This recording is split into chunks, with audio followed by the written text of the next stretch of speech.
What's up guys, welcome to today's video. We are back once again working on Brad Palmer's R33.4 with the forged RB25 in it. So just spent the morning completely scraping all the gasket surfaces. Brad's billet oil pump gears have now arrived, so we're ready to start reassembling this thing. My apologies for the engine room being such a mess for this video.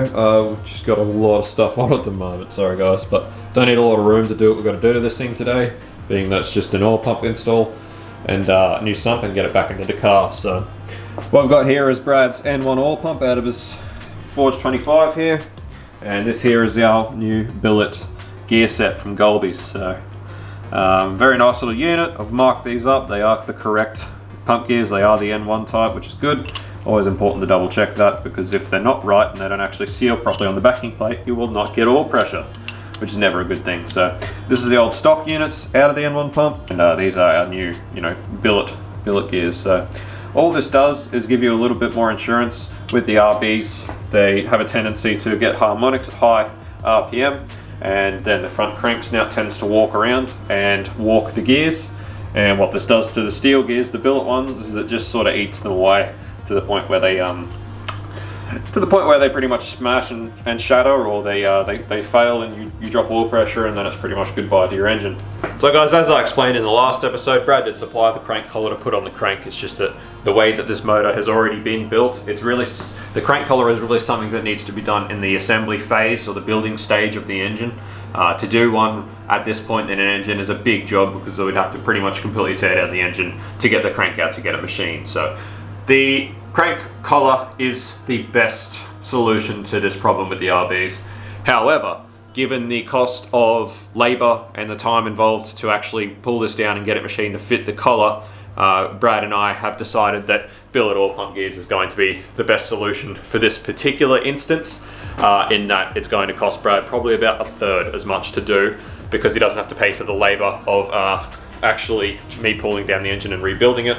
And it still serves a very similar purpose, in that if this motor does get to a point where it is starting to walk, that the billet gears are going to be much more resistant to actually failing or cracking or having issues in this pump. So pretty much all it does, you're not eliminating the issue, but you're, it's an engineering solution, as far as you're putting stronger pump gears in there, so they're going to have less likelihood of failing than the stock gears do. But unfortunately, the issue will still be present. Alright, so just to be completely clear with you all, the process of coming to this conclusion with Brad is pretty much because of the setup of this motor, Brad's intended purposes, and his intended goals for the engine. So all I've got on this engine is stock cams in the RB25 head, which are sort of somewhat fairly restrictive.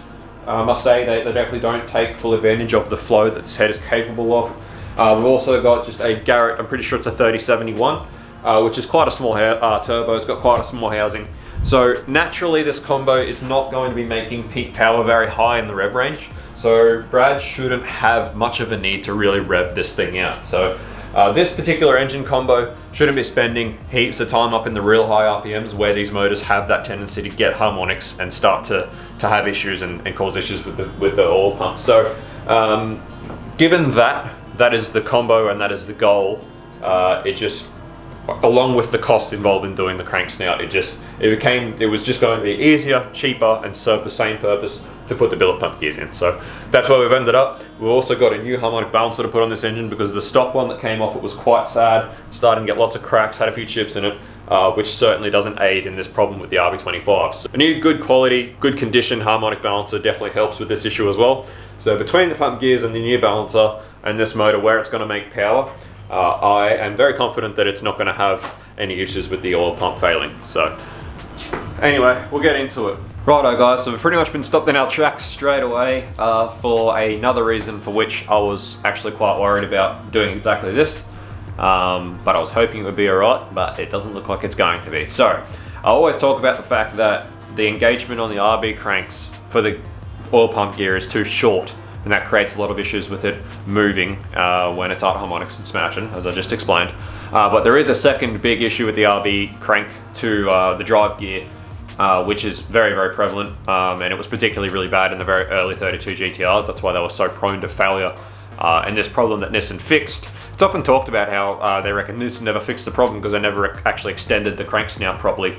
But it wasn't actually the crank snout that they were extending to fix the issue. What they were fixing was the engagement clearance between the crank collar and the actual drive gear. So the early 32 GTRs had way too much slop in the from the crank gear to the actual from the crank snout to the actual oil pump drive gear, and they used to slop and move around, and they used to sort of hammer it at high RPM. They'd get like a bit of a hammering along with their walking, and it would just pretty much hammer the gears until they broke and shattered.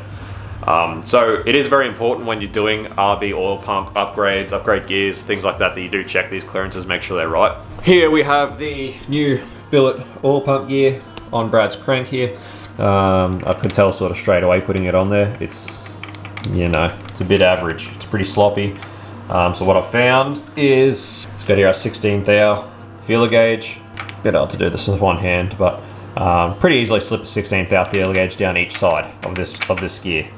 Honestly, I'd say it's probably closer to 17th thou, just the way that feels. I haven't tried the 1 thou, I haven't tried a combination to make 17th thou, but I just can't get an 18th thou down there, and the 16th thou fits fine down each side. So that averages out at 8th thou or clearance on each side, which to me is massive. That's way too much clearance, I reckon. 8th thou, this gear is still going to hammer around and be very unhappy. So even though it's billet, that much hammering is still going to cause problems. It's either, you know, something's got to give. It's going to either be the gear or the crank snout, being that these are billets. So, you know, being billet, we fixed one issue where we've made the gear real hardy for walking around, but if it's not tight enough on the crank collar, it's still going to be an issue. As I explained, doing this was a bit of a band-aid fix. The collar is what actually fixes the issue. This sort of just prolongs it from causing an issue with the oil pump, but the issue is still prevalent. So this is actually, the clearance on this is actually worse than the stock gear. I've measured off the stock gear. The stock gear is about 2 thou smaller. So the stock gear is actually not even as bad as the billet gear. So this, to me, has caused a bit of a problem, because I was hoping that this would be a nice, easy, cheap way out for Brad for less labor to sort of make this reliable. I got Brad's Nitto crank collar out. This is the one he supplied.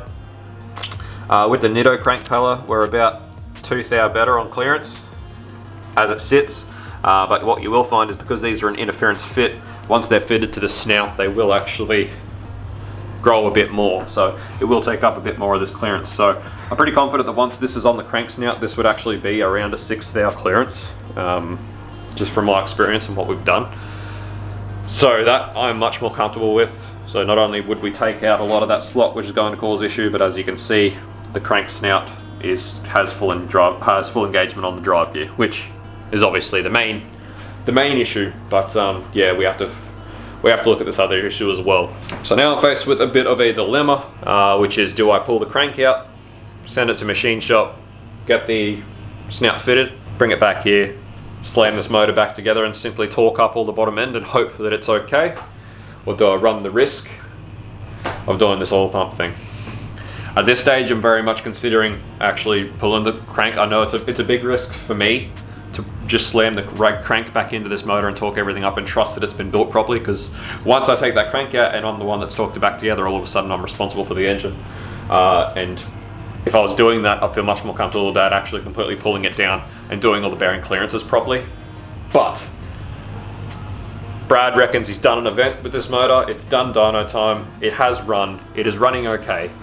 So I have to pretty much trust that there's no real problems. Hopefully if there is, it'll show up when I pull this crank out. But at this stage, I'm definitely leaning towards getting this crank to the machine shop and getting the snout put on, because I feel like just whacking these gears into this pump and putting them on is a waste of time. I feel like it's not going to fix the issue, really. It's not going to make it any more reliable with that sort of slop. So it's disappointing, but it is what it is. Anyway, I'll call Brad and have a chat to him. Righto, so seeing as we're probably not going to get this back together into the car like I wanted to today, and I'm not going to be able to complete this video, I think I may as well continue this video into just a little bit more of an educational thing about RB oil pumps and sort of what the differences in what you're looking at. So this video I've talked about the problems with them as far as the engagement drive on the crank, and as well as the clearance for the drive gear. So this is the Nitto collar on its own, as you can see. And what happens here, what they do is they machine off the stock drive collar here, which is, as you can see, very, very narrow, doesn't engage the entire gear. And they actually use this is an interference fit. So machine shop will expand this and fit it in place of this whole front drive setup. and as you can see, the drive area of that collar will actually engage the entire gear. I have talked about a lot of this before, so you can see how actually thick that gear is with that little bit of a collar at the front, which actually houses and centers itself in the pump. So this just aids in stopping the gear from walking around. But as you can imagine, if that's in the pump at the front, that's aiding the gear not walking around there. But if your crank engagement is only going not even halfway down the gear, it's still a lot of room to be able to give this enough to walk around. So you can see the difference in the crank collar width versus the actual gear width and how much it's actually engaging. And as I said, coupled with that slop in the gear is just a recipe for disaster. And those stock forged gears or cast gears, doesn't matter what you've got, when they're getting hammered like that and there's not enough engagement, it's going to break, which is why I'm worried about these billet gears. Even though they're billet, something's going to give in that situation where there's too much clearance. So that is a very, very common modification to do, specifically in the builder phase of your RV. Get one of these fitted to your crank. And as always, billet oil pump gears are always good insurance, however not entirely necessary. But yeah, was really hoping that we'd get us out of trouble for this one, but it's not. So a few other things you would have seen in the last episode of this car, I actually pointed out that a very easy way to spot an N1 pump is this bolt, which is in the middle of no man's land on the backing plate for the N1 pump. This is not prevalent in the stock pumps. The stock pumps only have perimeter bolts. The reason for that is the stock pumps are actually bigger gears. So here we have the standard N1 gears, and these are stock RB25 oil pump gears. So you can see here, the actual diameter of the stock gear is bigger than the N1 gear. The N1 gear is actually a smaller gear when it comes to diameter, but the N1 gear is actually wider. So the N1 versus stock, the N1 gear is actually a wider unit. What this does is give you more surface area on the gears, which flows more oil. So the more surface area you got on the gears going around, the more oil you're going to flow. So the N1 pumps are also a higher pressure, so they're higher volume, higher pressure. They're pretty much an RB26 unit. Most of the aftermarket ones actually flow more than the stock RB26 ones. So having that smaller gear and having that extra bolt in the backing plate actually allows this dynamic seal to sort of work better. So with an oil pump, your backing plate is actually a dynamic seal against the gears. So your gears are actually moving, but the sealing on the backing plate, which is drawing the oil up and pumping it through the engine.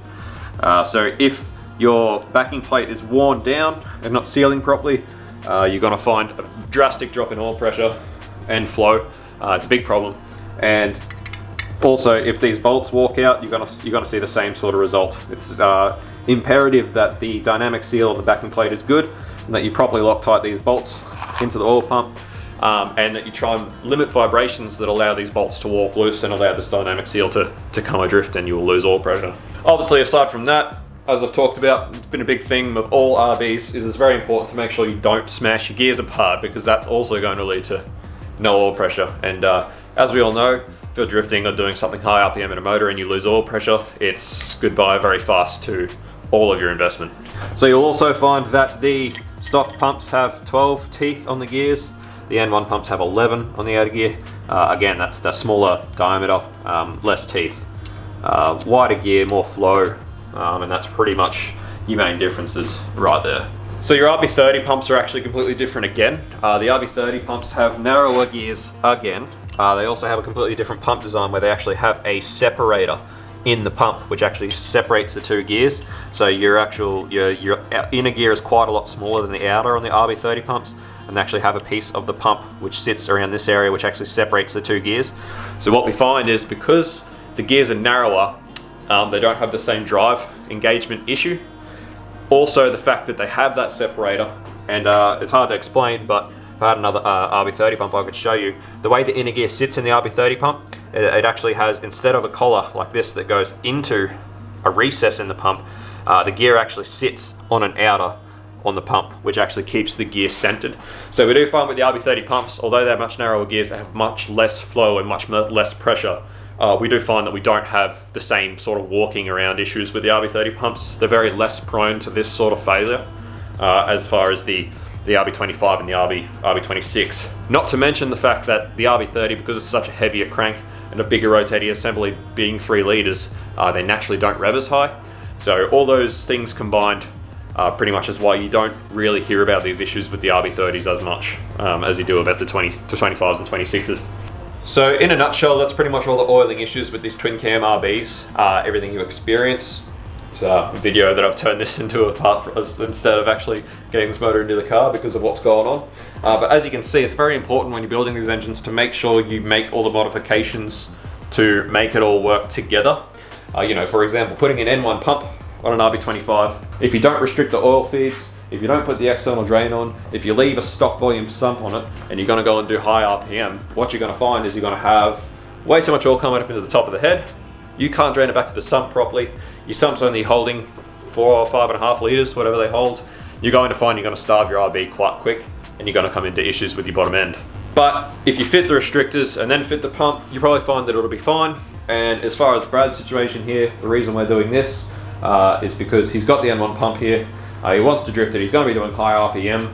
So we've installed a head drain at the back. This is going to help drain his head quicker as of that oil that's going to pool up there. So it's getting that oil back to the sump as soon as possible to prevent the sump from draining dry. What we're also doing is fitting a high capacity sump to this engine, a nice big airflow unit. So Brad's going to be increasing his oil capacity in the engine, which again is going to further prevent the risk of this thing draining dry and starving the bottom end. If you ask me personally, I reckon this is the best setup to do with these engines because you are still getting a great amount of oil flow, a really nice amount of oil pressure from the best pump that you can pretty much put on one of these engines before you're going to dry sump sort of situations. And you're still taking all precautions to try and get that oil back to the bottom end as soon as possible and keep this thing safe as. So personally, I believe this is the best way to go, is the crank collar, billet gears in an N1 pump with a nice big head drain at the back and a nice big increased capacity oil pan or sump is definitely the most you can do to these engines to try and keep the oiling up to them. And as we know, as long as you keep oil up to these things, they're actually very, very good. Awesome motors. So that's pretty much my little education on everything I really know about RB oiling problems and issues and the pumps and the differences and what we're looking at doing. Anyway guys, it sucks that this is going to now be prolonged a bit. I hope you've enjoyed this little educational video. I figured at least if we're not getting what I wanted to get done with this thing today, I can at least save the content for the day and still put out a video. So I'm going to get on to Brad, let him know what the go is. I don't really feel comfortable just whacking them gears into the pump. I don't think it's going to last. It's not really making it any more reliable, which would mean that this whole exercise of pulling the engine out to get it to this point would be a waste. So even though it's a risk, pulling the crank out and getting this done, I think it's less of a risk than it is to run it with the engagement the way it is on that gear.